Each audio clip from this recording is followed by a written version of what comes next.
فجأة بدأ شباب وبنات هذه القرية يهربون معا ويختفون من القرية بأكملها.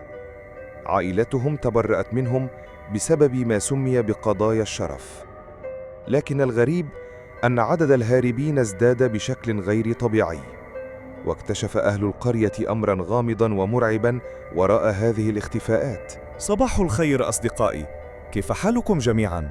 كيف صحتكم؟ أعلم أنني أنشر القصص بشكل متباعد، لكنني أؤمن بالمقولة الشهيرة: القليل الدائم خير من الكثير المنقطع. نعم، أنشر محتوى محدودا، لكني أحاول الاستمرار بانتظام. أخبرني عبد الله بما حدث وهو في حالة رعب شديد. قال لي: أنا خائف جدا من عودتهم، لأن هذا سيدمر حياتي وحياة كل أهل القرية. صدمت من كلامه وطلبت منه أن يروي لي ما حدث. في صباح أحد الأيام استيقظ أهل القرية على صوت عائلتين تتشاجران في وسط القرية. كانت إحدى العائلتين تهدد الأخرى، فتدخل الناس الطيبون ليفرقوا بينهم وسألوهم عن سبب المشكلة. العائلة الأولى قالت: ابنتنا سلمى اختفت الليلة الماضية وذهبنا نسأل الناس عنها. في نفس الوقت جاءت عائلة أبو محمد تبحث عن ابنهم محمد الذي اختفى أيضا في نفس وقت اختفاء سلمى. اتهمت العائلة الأولى محمداً بأنه هو الذي هرب مع سلمى، لكن العائلة الثانية ردت قائلة: ابننا محمد شاب عاقل وربيناه على القيم الصحيحة، وهو أصلاً مخطوب لابنة عمه فاطمة من المدينة، ومن المستحيل أن يفعل such thing. فجأة شباب بنات هذه القرية بدأوا يهربون معا ويختفون من القرية ومن كل المنطقة، وعوائلهم تتنكر لهم بسبب قضايا الشرف. لكن المدهش أن عدد هروب الشباب والبنات ازداد بشكل غير طبيعي، واكتشف أهل القرية شيئا غامضا ومرعبا وراء اختفائهم، لا بسبب حب ولا هم هاربين من القرية أصلا، بل شيء سوف يصدمكم ويهز المنطقة بالكامل. فجأة قبل أن أكمل كلامي ظهر من بين العائلتين رجل غريب طويل القامة، يرتدي دشداشة بيضاء وعباءة سوداء، وله لحية طويلة وعينان حادتان وصوت جهوري، وصاح في قائلا: اسكت، والله لأذبحك إذا فتحت فمك أجان. هذا الرجل الغريب عن القرية كان يسكن منذ حوالي شهر في منزل بولورازروش في أطراف القرية. بسبب كلام هذا الرجل تبرأت العائلتان من أبنائهما في نفس اليوم. انتشرت هذه القضية في كل أنحاء القرية. في الليلة الثالثة بينما كنت نائما وجميع أهل القرية نيام، استيقظت مرتعبا على صوت إطلاق نار في وسط القرية. ظننت أن العائلتين تتقاتلان، لكن اكتشفت أن الموضوع مختلف. كان جاسم ابن تاجر الخشب يطلق النار على منزل أبو صادق. خرج الناس في هذا الليل وحاولوا إيقاف جاسم عن إطلاق النار، لكن جاسم لم يتوقف وكان يصرخ: اخرج يا أبا صادق، لقد أخذها صادق. وهنا خرج والد تاجر الخشب وأخذ السلاح منه وقال: ابنتي زينب اختفت منذ ساعة، من المستحيل أن تخرج من البيت. صادق ابن أبو صادق هو الذي يحبها، وتقدم لخطبتها 3 مرات ورفضنا طلبها. خرج أبو صادق من البيت وقال: ابني صادق موجود معي في البيت ولم يخرج منه إطلاقا.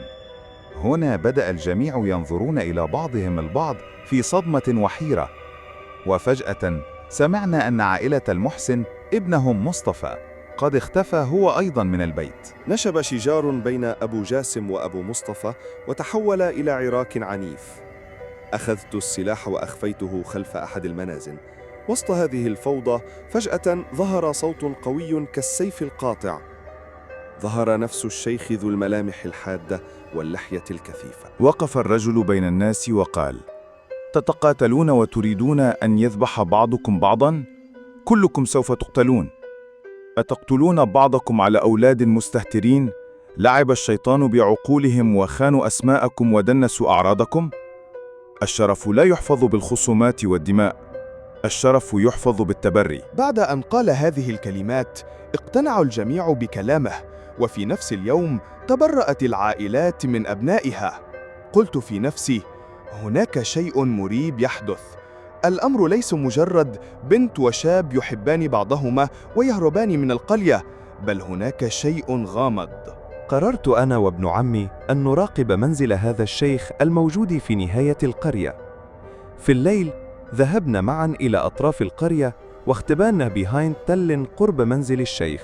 بعد ساعتين رأينا سيارة قديمة تتوقف أمام منزل الشيخ. خرج الشيخ من الباب ونزل من السيارة رجل عادي معه امرأة ترتدي عباءة.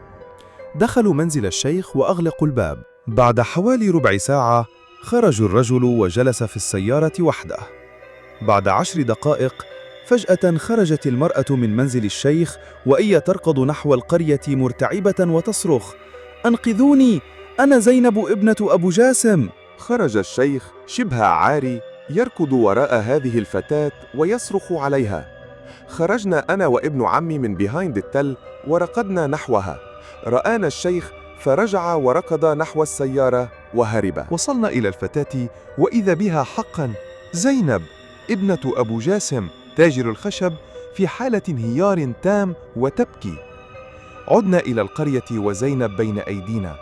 خرج كل أهل القرية في حالة صدمة من المنظر. اتضح الأمر كله بعد أن حكت زينب كل شيء لأهلها، الأمر الذي جعل كل سكان القرية في حالة صدمة وغضب غير طبيعي. ما حدث ليس هروبا ولا حبا، بل هناك عصابة منظمة تعمل في تجارة أعضاء البشر، يختارون ضحاياهم من القرى.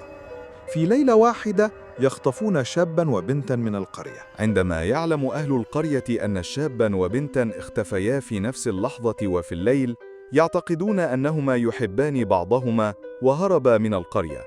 العصابة تستغل هذه الثغرة. العائلات التي يعتقدون أن ابنهم هرب مع بنت يعتبرون هذا عاراً ويفضلون التبرؤ منهم فوراً دون أن يسألوا أو يبلغوا أو يبحثوا عنهم. هنا تستغل العصابة هذه الثغرة، ثغرة الشرف، ويخطفونهم ويشقون بطونهم وصدورهم ويسرقون أعضاءهم ويبيعونها في السوق السوداء. هذا الشيخ المتغطي بغطاء الدين، والدين بريء منه، يظهر في لحظة اختفاء الأبناء ويلقي عليهم خطباً بأن هؤلاء أبناؤكم فاسقون ولعب الشيطان بعقولهم، فيجب أن تتبرؤوا منهم. هذا الشيخ مرتبط بالعصابة ارتباطاً مباشراً. اللحظة التي كشفت أمره هي أنه طلب من العصابة أن يأخذ زينب إليه قبل أن يسرقوا أعضاءها ويقتلوها. لذلك أحضر هذا الرجل صاحب السيارة لها في الليل. استطاعت زينب أن تهرب من هذا الشيطان القذر. أما الباقون محمد وسلمى ومصطفى فقد تم خطفهم للأسف. رأت زينب هؤلاء الثلاثة كيف أن صدورهم وبطونهم مفتوحة وفارغة من جميع أعضائهم. أصبحوا جثثاً باردة وفارغة حتى عيونهم مقلوعة من أماكنها. نجت زينب لكنها ستبقى محطمة، وأجساد أخوتها من أهل القرية فارغة. لا يوجد شيء اسمه عار. العار الحقيقي هو أن يكون الإنسان جباناً ومهيناً. العار هو أن تسكت لأنك تخاف من كلام الناس أكثر من دماء أبنائك. الفتنة ليست في البنات. الشيطان يأتي دائما في صورة مغوية. أحيانا يأتيك الشيطان مرتديا عباءة ويمشي بالمسبحة في يده وطويل اللحية. يأخذ منك ابنك ويجعلك تقول آمين. هناك أناس شياطين والدين بريء منهم. وهنا تنتهي القصة. أتمنى أن تكون القصة قد أعجبتكم. آسف على التأخير مرة أخرى. إذا أعجبكم الفيديو اضغطوا لايك واشتركوا إذا لم تكونوا مشتركين، وشاركوا الفيديو مع الأصدقاء. أراكم إن شاء الله في المقاطع القادمة. في أمان الله.